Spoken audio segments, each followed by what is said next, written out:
For a long time, this has sort of been in the playbook for fans of the sector, this idea that it could become a federal story if you remove McConnell from leadership.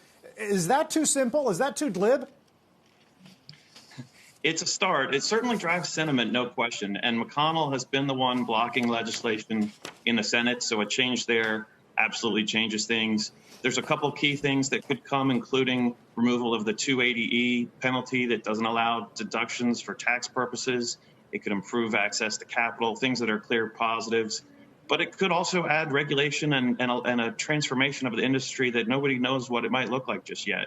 Right now, it's a state-by-state hodgepodge of regulations, and if the federal government gets involved, it could dramatically alter it into an interstate commerce format. There's just lots of uncertainty that also comes along with it. Is your base case that the story remains, that the bullish story remains an evolution of state policy, not necessarily what comes out of the U.S. Capitol?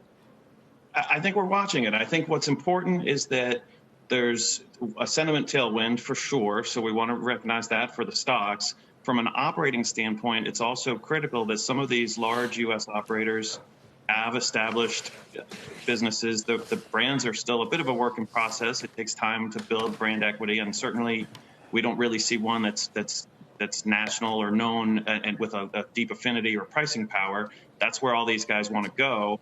There's a head start at a minimum with all of that compared to anybody who might enter after the fact. That the U.S. listed Canadian operators are an interesting wrinkle because those stocks are moving up very nicely as well on this news, but they don't have yet a presence in the U.S. In most cases would have to take the time and capital to invest here.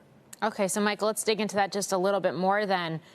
Looking at your coverage universe, what names do you think are best positioned? What names would you be recommending to investors right now, given the fact that there are these question marks, but a lot of optimism? So that's where we like the U.S. operators, Green Thumb and Cresco, as far as the momentum they currently have and the way they're positioned.